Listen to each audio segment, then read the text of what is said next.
Thank you, everyone. Thanks for joining today's session. My name is Assaf Regev. I'm the Director of Product Marketing at Pentera, and I really want to thank you for joining today's session on distributed security validation for the enterprise. So, just like us, if you're running security across a large or distributed environment, you probably know what it means and how hard it is to test everything everywhere at all times.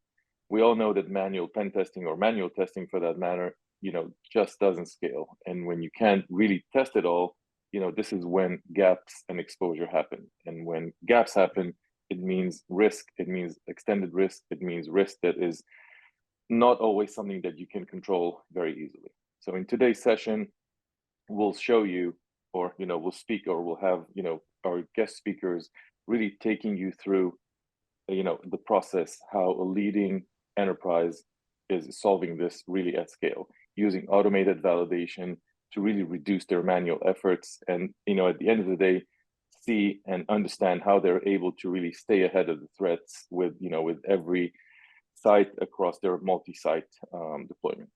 And that's exactly where Pentera comes into play. And obviously we'll have Jay on our end really speak to the continuous nature of validation, the continuous nature of how you perform these tests across live production environments to really minimize exposure at speed and scale, so you really know and understand where your risks are.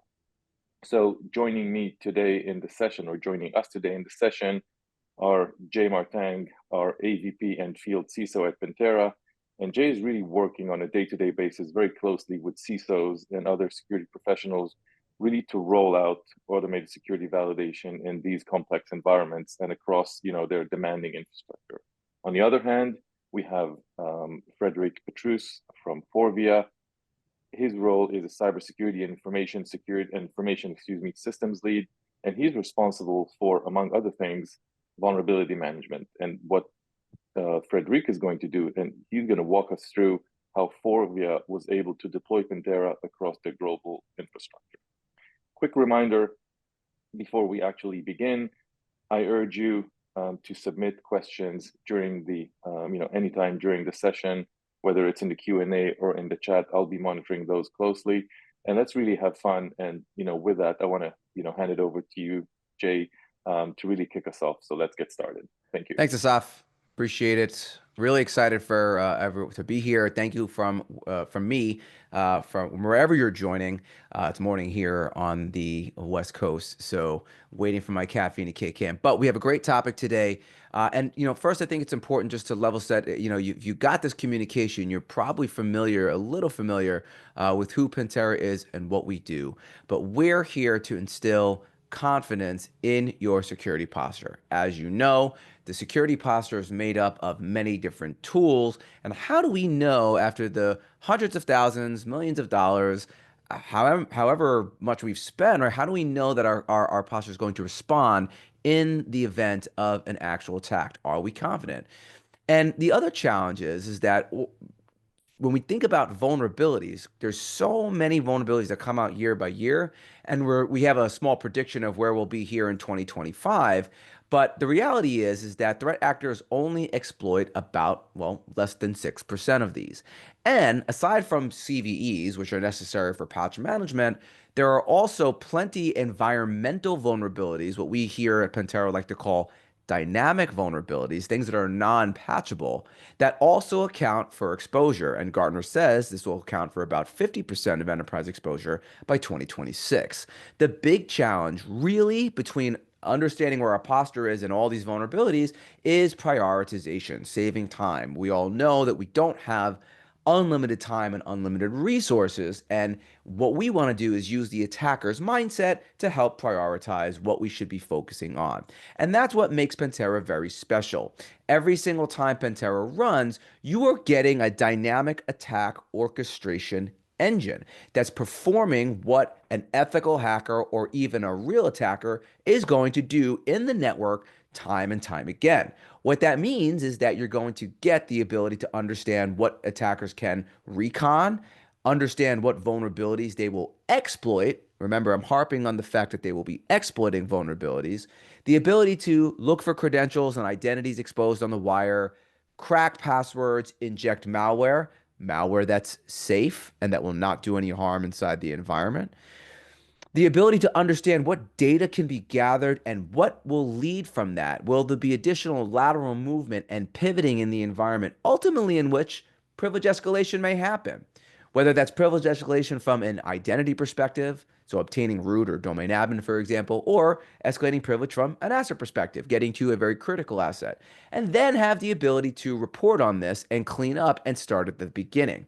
This circle here represents what happens and what can and should be continuous inside the environment. And it's important to note that this is done agentlessly, and that will be important here when we talk about architecture momentarily. But the mindset that we want all our customers to be in is to move away from a once or twice a year pen test where we're doing it maybe in February, as you're seeing here, to a point where a program of continuous security validation can be established where different types of testing are happened at different times, whether that's Active Directory testing, like I mentioned, or user persona testing, what we call gray box here, understanding the blast radius of what's happening with the identities that are exposed. But it all then comes down to, if we have a very large environment, how can we scale this out? Now, I mentioned earlier that Pentera is an agentless solution. That's very special. Why? Because attackers don't use agents. Therefore, Pentera does not either.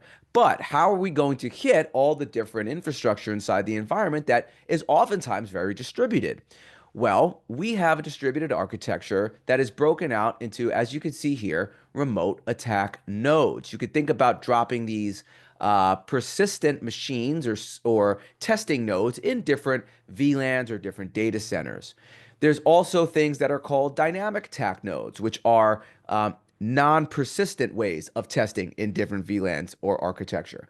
And why this is very special is because now you have the ability to test in parallel across different sites. So think about what I was talking about before, the life cycle of the attacker and how that orchestration is happening in an automated fashion, being able to do that simultaneously in parallel. And that is what we're here to talk about today with the help of our friends at Forvia. Now, before we talk about Forvia, and we're going to, I have a very specific question for all of you. And I want you to take out your phone right now. Go ahead, it's sitting right next to you. Take your phone, open it up, go to the camera, and scan this QR code. Now, I promise this is not malware, but I need you to take a look at this question and I want you to answer it. And we're going to show you in real time what the responses actually are. So go ahead and scan this QR code, please. In your browser, it should bring up a question and you should be able to make an answer.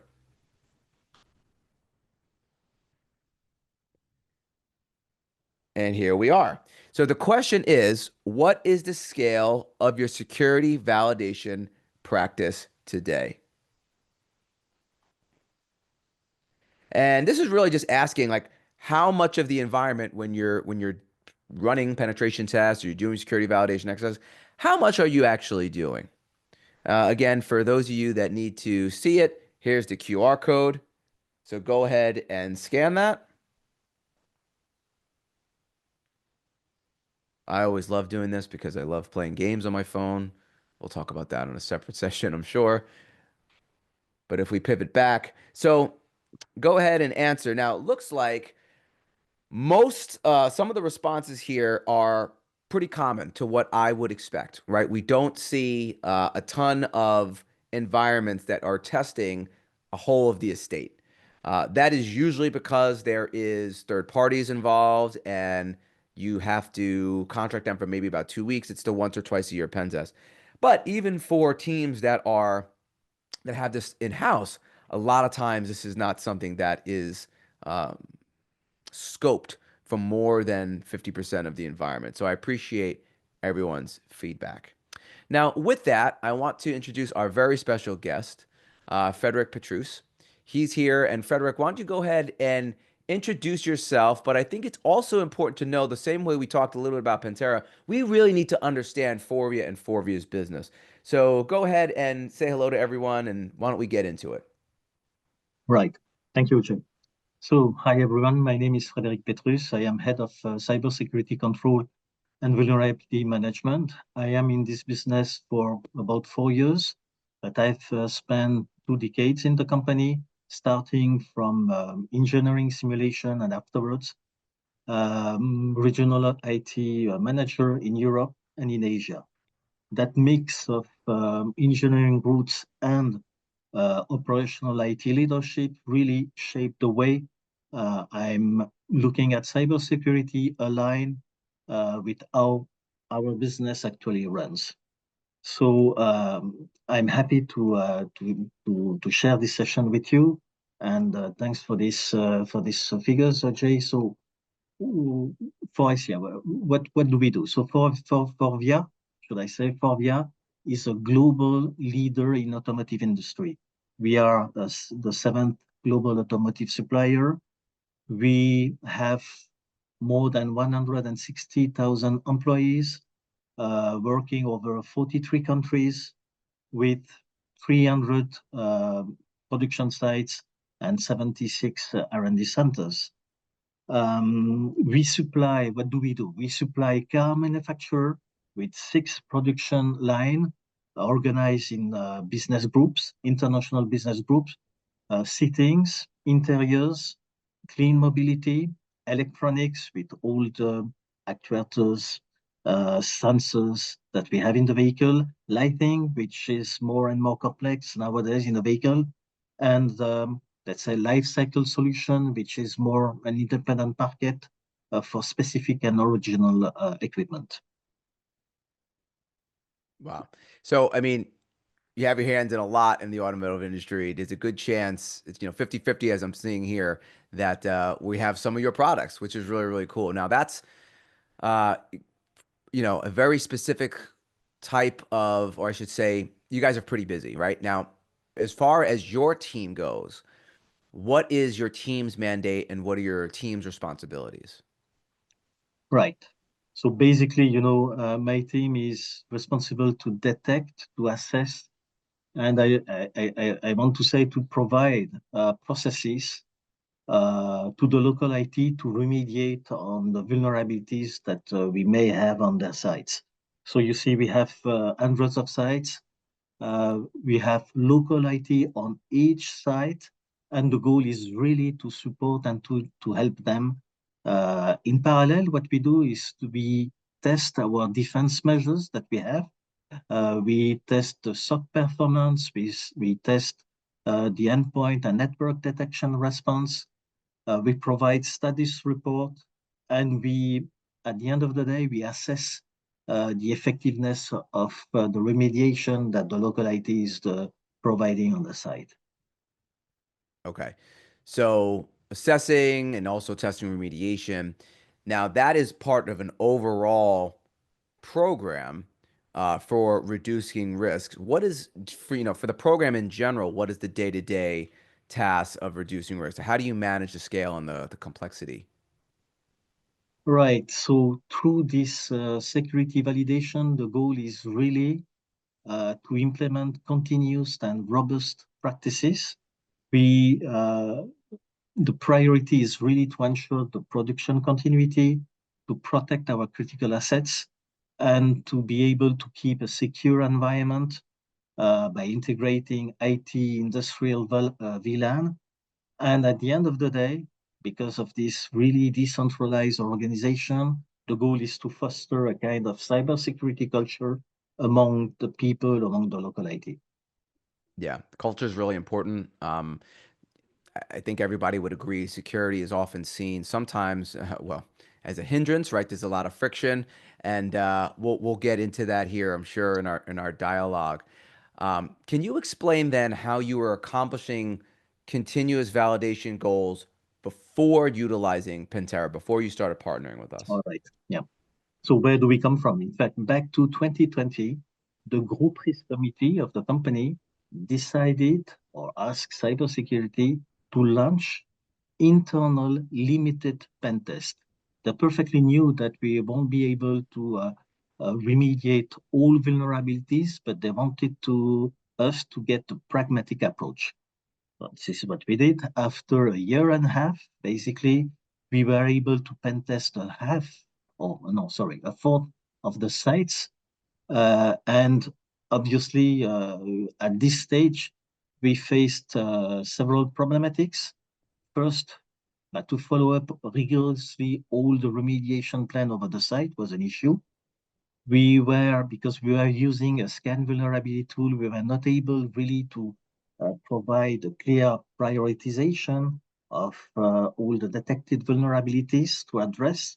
Why? Because you have to make the parallel between the vulnerabilities and the context of our sites. And last, we wanted really to speed up the process because we were limited in time and resource, and after a year and a half, only doing a fourth of the sites was we can do better, I believe. Yeah, well, it sounds like you were in the same boat as many of our folks who were taking the poll, right? After a year and a half, and that's quite some time. When you think about a year and a half, where were you a year and a half ago? And in that amount of time, you were only able to do like a quarter of what your goal was. So, okay, oof, right? And you still had problems prioritizing. All right, challenging. So is essentially that what drove the decision to utilize a tool with these goals, or what went into that mindset? Absolutely, absolutely. So, the whole process that I described before was really a manual process. So first thing first, we wanted really to automatize this process.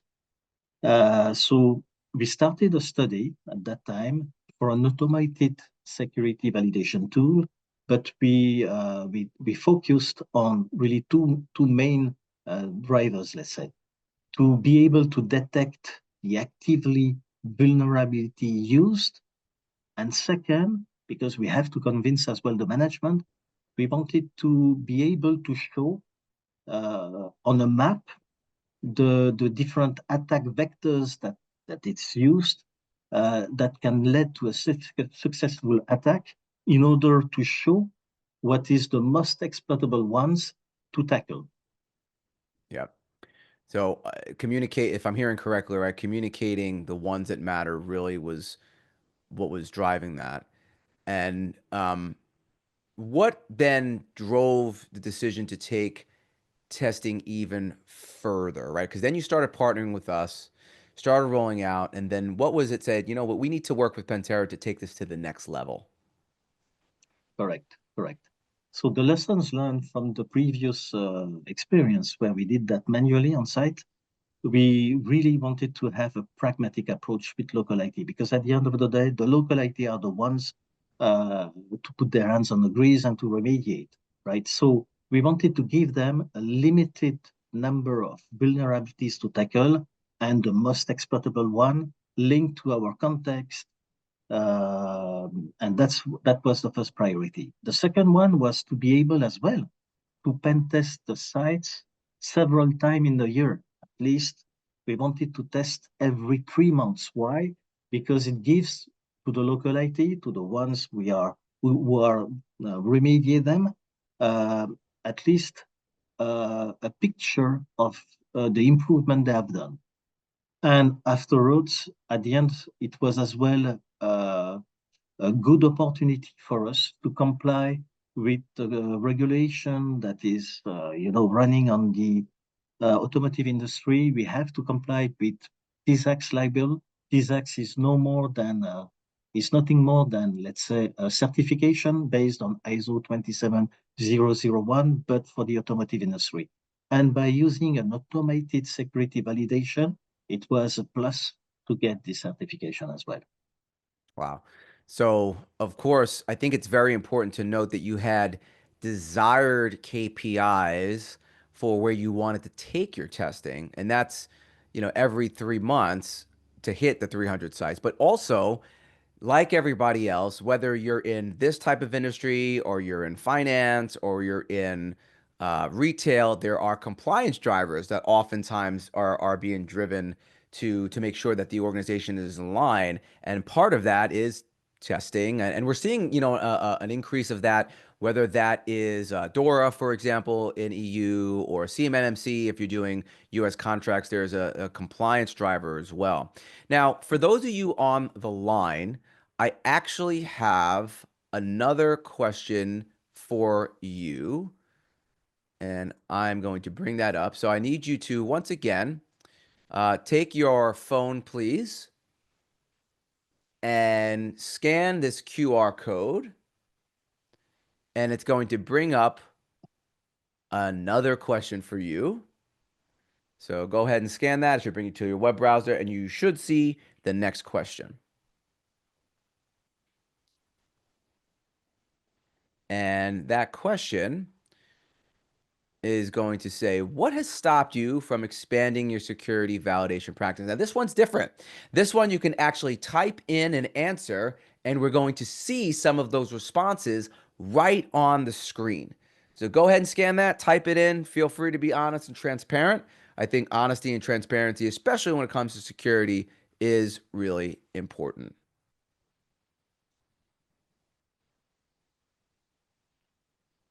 So I'm seeing internal processes, right? Headcount, lack of. Makes sense. That's oftentimes a driver of, or I should say, an inhibitor of what's going to be stopping you from continuing or expanding any operation too. Information overload, right? Who do you choose? So the way I'm interpreting that is, oh my gosh, there's so much we could be doing. Who's going to actually be doing it? Who's going to own this project? Makes a lot of sense. I'm going to bring up the QR code again, because I really, really want you folks to give some insight here as to what's stopping you. It's really, really important. And let's switch back. Tooling. So tooling is stopped. Now that's interesting, right? I'm wondering what about tooling has stopped from expanding, maybe too much or too little. That could be a fact of the matter is we just don't know what is out there or how we can expand. Or it could just be that the tools are too hard to use, right? When we think about expertise that's sometimes required with this, that is also an interesting aspect. Time. Breadth of scope. Where do we begin? That's a great question. That's a great, it's not a question, but it comes up in every single conversation that I have when I'm talking to my clients. They're not really sure where to start their project. Time, right? Time is not, as it came up again, it's not unlimited, right? There's only so many hours in a day. And I think it's very relevant to the conversation that we're having today, because we're talking about expanding our testing and doing it in parallel. So I appreciate everyone's feedback. Let's continue the conversation then. Let's get back on track. So Frederic, that being said, right, we were just talking about the compliance driver and all of that. So let's talk about what the rollout procedure was like. So where did you start expanding in the network first, right? It goes back to what the questions were. Where do we even begin? So let me ask that of you. Where did you start expanding in the network? Right. So regarding the rollout, it took basically 6 months to roll out the solution. We include part of the rollout was as well to fulfill our test on pilot sites, and maybe we will come back to that later. It was really important for us because we are so decentralized to test this solution in Asia, in Europe, in North and South America. So that was part of the rollout, and it took a bit more than 6 months, honestly. From the beginning, we wanted to have a centralized architecture. Why? Because, and it was showed in the previous answers, because we wanted to minimize the cost impact on site. It was really important for the success of the project. With a centralized architecture, finally, we don't have any or a very limited cost impact on site, and maybe we will talk about that later. And to be able, as you mentioned, to pen test regularly our sites every three months, we came up with a multi-orchestrator approach that you showed in your presentation with 12 remote attack nodes hosted centrally on our data center, and communicating with the site through a dynamic attack node hosted on site, which is no more than a jump host server, let's say. And by doing so, and by sizing the centralized architecture with 12 remote attack nodes, we were able, let's say, to start the production last year in September. We started with Europe mainly, Asia, and now we are randomly starting the pen testing the sites everywhere. Yep. So I think you needed to consider the nature of the business, which always is important. Security needs to be a business enabler. Sounds like you started there locally in Europe because that's naturally where your business is. But then you started to grow out into what I would say the different regions of where you've expanded. One question then, or a follow-up question I have for you is, were there any considerations about Forvia's business, right? The unique business that you have that needed to be considered when you were doing that implementation? Right. That's a good one. Yeah. So because of the nature of our business, which is production just in time, the first priority, and it was not arguable, obviously, was to avoid any production downtime. We need to know that in Forvia, production runs from Monday morning shift until Saturday night shift. So we decided to run our pen test only on Tuesdays and Thursdays. This is the first point. And the second point, why in two waves? Because for each run, on Tuesday, we run 11 pen tests in parallel. On Thursday, the same amount. That means 22 pen tests a week. And by doing so, we are able to cover all the sites every 3 months. So that's how we structure our pen test schedule. In addition, because we create a lot of noise and on the network. In addition, all the pen test scenario, and I think it's important, is interfaced with our SOC. So that means that we did the right configuration to inform or to alert the SOC that the incident that or the alert that they are receiving is nothing than a pen test, so no need to rush. And in addition, because we run this pen test on production, we ensure that the local IT network is physically present on site during office hours, just to have all the safety measures with us and the security with us. Wow. So there's a lot to unpack there. So first off, I completely hear what you're saying, right? You guys do, Forvia being in manufacturing, you can't have any production downtime. To be honest, every industry vertical we work with has that requirement. We can't take anything down. We can't take anything down. Ultimately, it's very critical for you folks as well. So completely appreciate that. But also what's interesting to me is that you can't just test, okay, now we have the ability to test all the time, but we can't because we have certain schedules. For example, we can't do it on the weekends. But it's good to, what's impressive to me, and that's like, whoa, is that even though you're doing Tuesday and Thursday, because you're now able to do the 11 tests in parallel, you're able to do 22 per week. And now you're ultimately able to hit the goal that you weren't able to hit before just because you're able to do this in parallel. That's very impressive. It's quite unprecedented, to be quite honest. And I think it's also important that you are speaking with the defenders, right? The SOC team, the local IT team, because it does require a lot of coordination to roll this out, and it's you have to work with everyone else on the team, right? Now, that being said, right, you started to roll this out, you're having a lot of success. There's often surprises that occur when you implement new aspects of technology. What surprises did you encounter with Pentera? Right, good point. Yeah. At the beginning, when we started to roll out or when we started to test on pilot sites, the multi-orchestrator, configuration. We had issues, obviously, because of the scale of the pen test that we were running in parallel.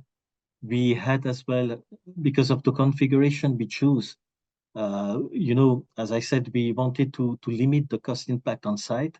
That means that on site there is absolutely nothing except a jump host, which is, a VM on a server that is already there, so nothing to do.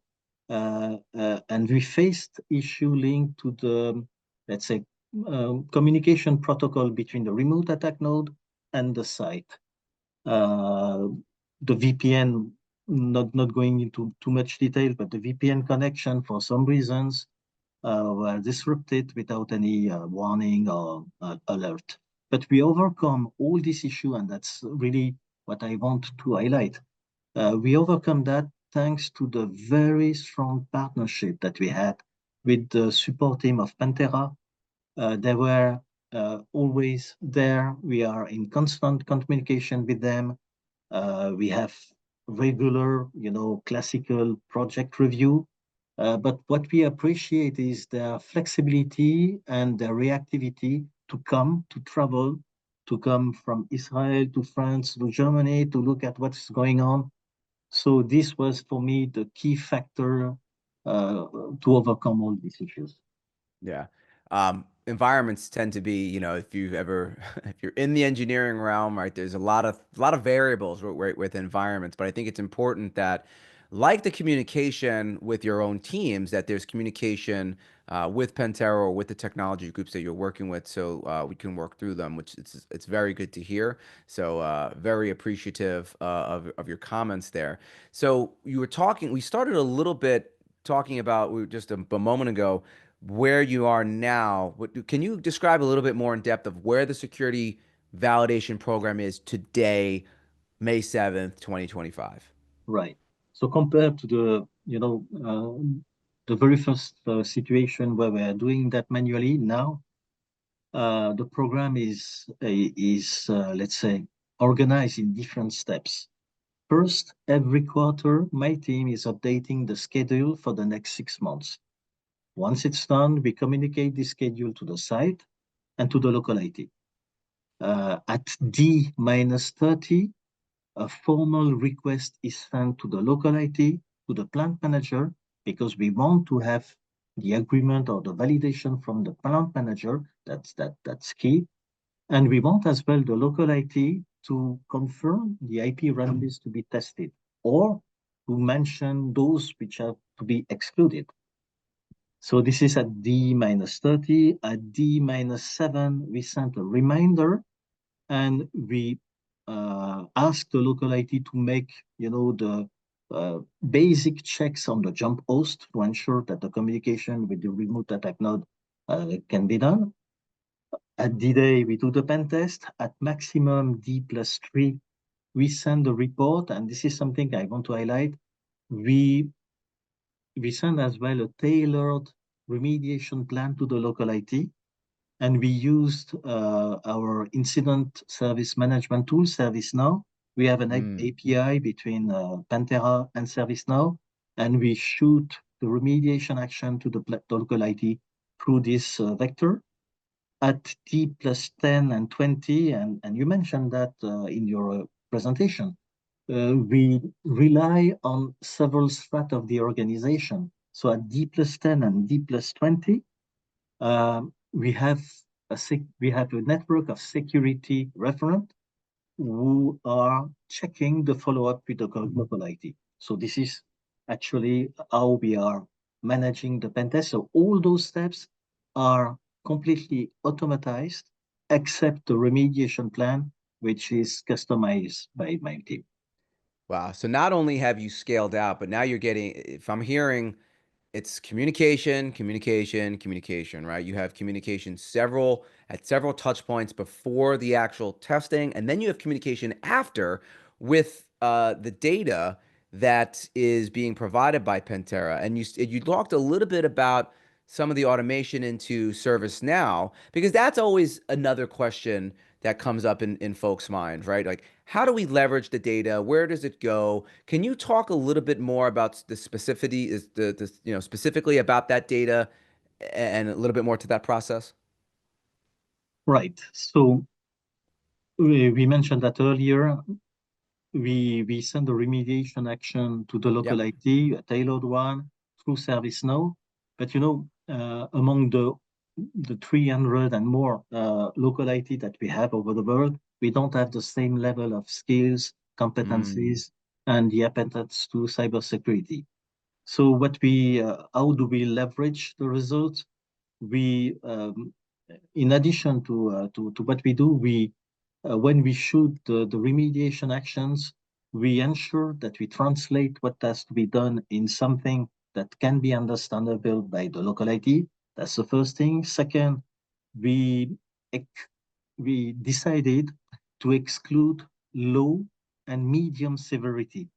Why? Because the remediation effort is not justified, and we want to limit the scope to the 5 most exploitable vulnerabilities to tackle.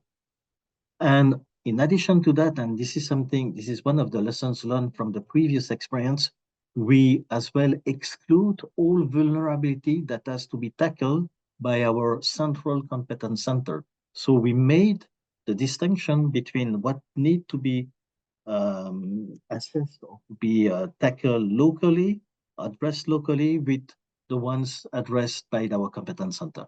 This is the way we leverage today the result data that we send to the local IT. Wow. So I think it's important to know that you naturally need to know your business, right? And who would handle what. But it does sound like you've narrowed down what you're actually focusing on just due to the result data that's coming out of Pentera, the prioritization, and then getting that to the relevant folks depending on the roles through the automation that you mentioned, which is really it's impressive. So one last question actually for everyone here on the line. Oh yeah, I need you to take out your phones again, please. This time it's going to be a multiple choice question. So let me bring this up. And let's share the screen here. So go ahead, please, and scan this. I'm curious, for those of you on the line, what are you doing with the data that you're getting? So go ahead and scan that. This is multiple choice, so you can just hit the button, and then we'll take a look at results.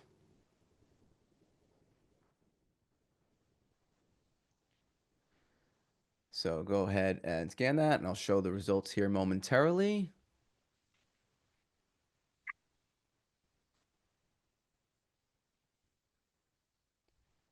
So this one is interesting because I was curious to see how quickly, right? It sounds like, with Frederic's case and Forvia's case, they have a process for remediation. But remediation it's not always so easy, right? So a lot of times that's what I've seen is that organizations are using the data just to understand the risk, but it's not always so simple to, oh, let's remediate and get everybody on board. But a good portion of you are doing both, which is good. It's also good to see that no one is doing nothing, right? It's not just, oh, it's just a checkbox, right? There is valuable information that is hosted there that absolutely should be leveraged one way or the other. So thank you so much for your feedback. So let's get then, you mentioned something earlier, Frederic, going back into your processes about working with the defenders. How has it been now in the scaled out process? How has it been working with the blue team now that you've really rolled it out widespread? Right. So we include them from the beginning, in the project. Why? Because we wanted to limit the impact on their resources. So what we do, and this is something that we can do with Pentera, we are able to add a prefix or a suffix signature on each scenario that can help the CSIRT team, the incident response team, to identify what is belonging to a pen test or not, just in order for them not to be involved on a test and to, let's say, be able to drive as well their workload. The second is we wanted as well to automatize everything, including in the SOC. So we developed payloads, and in fact, it was more the SOC team member. They were developing payloads that are in our CM in order to treat automatically the incident relative to a pen test, because we may have some incident related to that. So it's automatically, so we have reviewed all the different possibilities. The payloads have been developed, and now it's treated automatically as well. So this is why it's important to include them in the process from the very first beginning. Yeah. You don't want to necessarily surprise people sometimes, although I've seen that happen because security team members want to make sure that they're, especially if it's a managed service, are we getting our money's worth? Are we hitting the SLAs? But I think it's important to definitely include them in the process in the long run, because ultimately that's how you get into the purple teaming mindset, where red teams and blue teams are working together to better the security posture. I have to ask, is there anything that stands out? Like, was there an aha, like a eureka moment that occurred while you were doing all of this? Right. Yeah, it happened in the very first pen test that we did. We did not roll out the solution. It was just during the very first stage on our pilot site. We ran Pentera, and thanks to this pen test, we saw that in fact there were some servers that were running out of the EDR agent, Mm, although it was listed as covered with the EDR. So it wow. was quite a big shock, and it was as well for the management a trigger to start to think that it can maybe happen in other sites. We found that in one site in France, and we decided, to run the pen test on all our sites just to ensure that we have the right coverage with our EDR. The second is very classical, is while we were doing ADPSA pen test, so to check the robustness of our Active Directory and passwords, we saw really nice surprises like reverse encryption, password. Um, so some really things really classical. That was as well good to understand and to tackle. So, and Wow. we had others, but that's the main two that comes in my mind. Yeah. The ones that pop up, right? Yeah. It's funny. You're not the only ones who have had reporting, like EDR looks like 100%, but then in reality it's not. It's maybe 90%. It looks like the agent's on these machines. Turns out there's not. And all of a sudden, Pentera is executing a ransomware attack, and it's important because you think you're okay, but in reality you're not, and you're finding these gaps before the attackers do it. That's the whole purpose and the whole goal of this. And then the Active Directory assessments that you do as well is always very telling. Because it's something that you can immediately do, whether it's the finding of specific privileged accounts that you can issue rotations for, or just go to different users and say, hey, look, we need to set a better password. They're quick wins that are such an investment in the posture itself, that finding these quick wins goes a very, very long way in help mitigating a lot of the risk. Now, when we look at the program, you've come a long way. We talked about where you were before you were hitting goals. How do you measure success today as we start to wrap up this conversation between us? How do you measure success? Right. So uh, it's always question of organization and human beings and resources, right? So uh, this, the key factor to measure the success was to provide enough information for the security referent network organization that I mentioned before, because those guys, they are close to the site, but they report to central functions, so they are really key to ensure that all the remediation are closely managed by the local IT. So Mm, we provide them KPIs to have a clear understanding on how many vulnerabilities are closed, are in progress, are on hold. But we want as well, and this is the priority for the management. We want to assess the time to remediate those vulnerabilities because, as I said, we are running a pen test every 3 months on Yeah. each site, and we want to make sure that during this time period, local IT has enough time to remediate them. So after a quarter, after 3 months, I can tell you today, just to have some figures, 25% of our vulnerabilities that we ask local IT to tackle are done in 3 months, 20% in 2 months, and the rest in less than 2 months, let's say. So we Wow. want now to increase maybe the threshold, but that's already a good information. Now the real question for us is to ensure to measure, let's say, the quality of the tickets that are closed, that are the vulnerability that have been remediated by the local IT. So we want now to measure the reoccurrence of a vulnerability on the same site, just to ensure that it has been really addressed correctly by the local IT. Yeah. Wow. So you've prioritized, you're communicating, and they're doing their job as well, which is, again, remediating an acceptable amount of time, which is great, up into the point where you're just like, let's double check, right? You have the ability now to double check and revalidate, and that's what it's all about, is that continuous mindset. Love to hear it. I think as we wrap up, my last question to you, Frederic, is then what do you have for other leaders regarding security validation at scale? What advice, if you were, you and I, we've been sitting at the bar, hanging out, talking security validation. Someone comes up and says, Frederic, this sounds really great. What can you tell me about security validation? What would you tell that person? Mhm. Yeah, we have learned our lessons hardly, I would say. I would say that we really what is really important is to pay a specific attention on pilot site to be tested. You need really to choose sites that are representative in terms of size, in terms of complexity, in terms of production typology.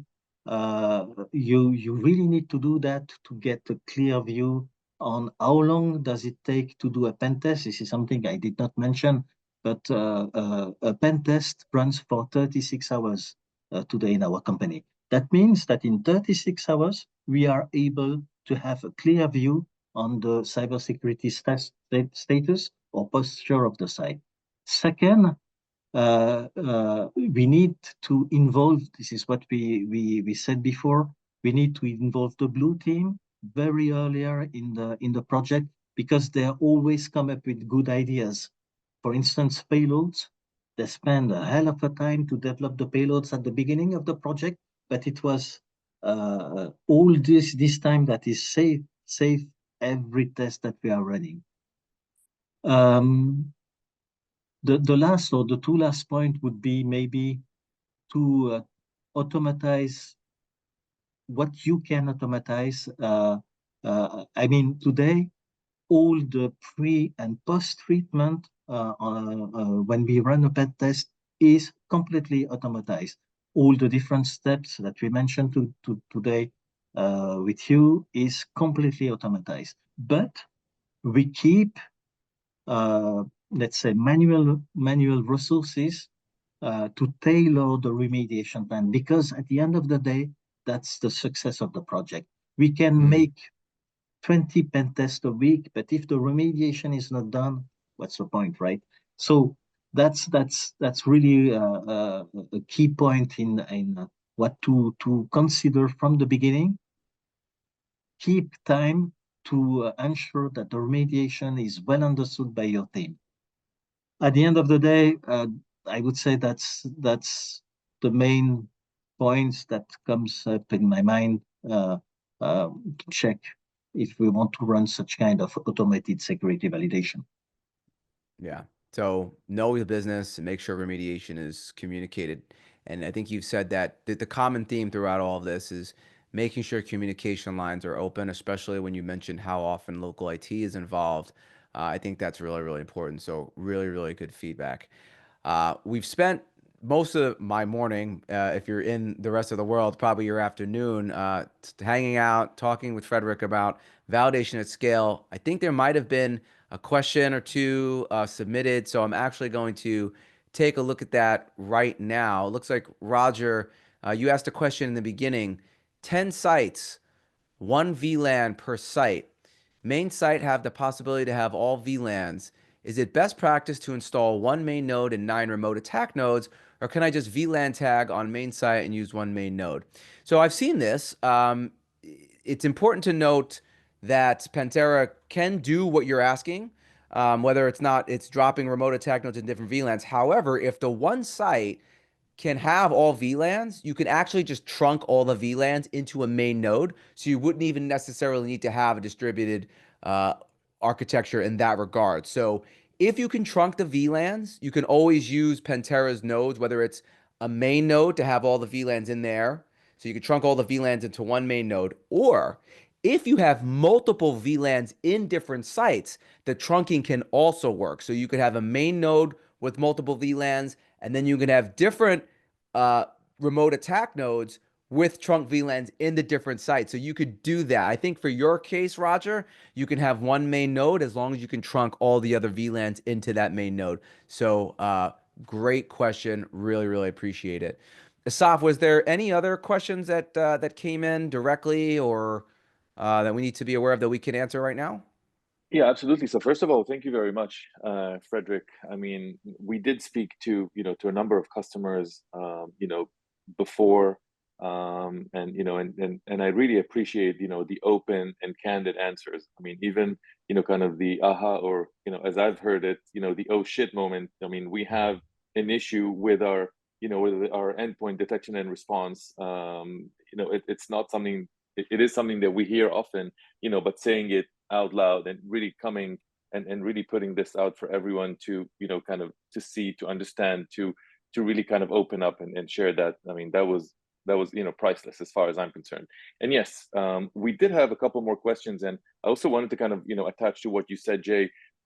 As part of what we offer, as part of kind of Pentera's offering, we offer a security validation advisory. So even so that's kind of a post sales, but even during or before, and Frederic can probably attest to that, we kind of give you a hand in hand, white glove approach to how Pentera is deployed. Kind of our solution architects will kind of give you the guidance, give you the necessary understand first of all with you the relevant architecture. What are some of the use cases? What are some of the sometimes there's challenges that you're not 100% aware of at all times. So that needs to be addressed, that needs to be discussed. And we have, the technical capabilities and the people in Pentera to really help understand and really build the best solution suited for the right use case. So I very much appreciate the question that Rob has mentioned. I do have 3 more questions. The first is, how do you handle the 3000 IP limit range for a single pen testing scenario? And isn't that an issue in the enterprise? So Jay, do you want to address that? So actually, that is not really an issue anymore with the simultaneous testing. So that is the whole point of this, is that now you can scale up to tens of thousands of IPs, right, with the distributed attack orchestration, as we're calling it. So that is no longer a limit. And I would say try it out, right? Let's talk to us. Let's figure out a strategy that makes sense. And that is no longer a limitation, which we're really excited about. True. So we do have a couple more questions that came. Oh, yeah. Sorry. Yeah, go on, ahead, Frederic. Yeah, please. Just in Forvia, if I may. We, on average, we have 3,500 IPs that we test on each run. So for a pen test, on average, it's 3,500 IPs that we test, and it's working without any issue today. So we do that for all the waves, so 11 times each on each wave without issues now. Yeah. Right, simultaneously, right? You're doing the 11. Yeah. Nice. That's awesome. So I have a couple more questions that came to me directly. So the first is which controls, and again, coming from from the whole notion of distributed architecture. So which controls should we focus on first when deploying Pentera across a highly distributed architecture? And again, maybe Jay, you can take this one. Yeah, no, I'm happy to, and I think that'll bring us to time. So typically, when we think about controls, we think about segmentation. This is a very big use case for a lot of our customers. Firewalls and just the logical controls that have been put in place is in the initial stages, right? Even when you think of compliance, compliance a lot of times is access control. Um, is the firewalls and is the segmentation working? Meaning, are we seeing open ports and can Pentera touch, so to speak, the infrastructure on the other side of the segmentation, on the other side of the firewall? So firewalls and network controls are one. Now, in that, aside from that, you can also see in the duration of that if your network detection and response is picking up this enumeration and the beginning stages of an attack. How would they? Well, alerts in the NDR, but also is the NDR forwarding it to the SIM, right? And is the SIM sending an alert? So that's another layer that you can test. And of course, the end targets or the targets that Pentera is trying to reach would be endpoints, servers, and on those endpoints and servers, you have controls like EDR or something else, even if it's traditional antivirus or both. And are they responding? So right then and there, we're talking firewalls, network detection and response, security information and management, SIM and logging, endpoint detection and response. So those are the four where I would start, and that's typically what we would see. And of course, the last one I'll mention is if information's picked up like identities, we're going to see the password strength. So that's where I would recommend everyone to start because that in itself will be very, very eye-opening.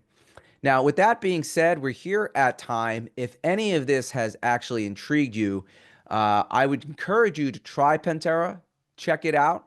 That QR code, it's the last QR code for the day, will bring you to a forum where you can submit your name and say, yeah, I want to check this out. So say you heard about this on the webinar. Someone from our sales team will reach out to you. But I want to give a very, very special thanks to Frederic, Petrus from Forvia. Thank you so much, Frederic, for giving your feedback, your candid feedback, taking the time to hang out with us today and give everyone some insights to how you've been successful. Because if you guys can do it, everyone can do it. And that's really, really important. So thank you so much, everybody, for your time and your energy today. And have a great rest of your day. Thank you. Thank you. Thank you very much.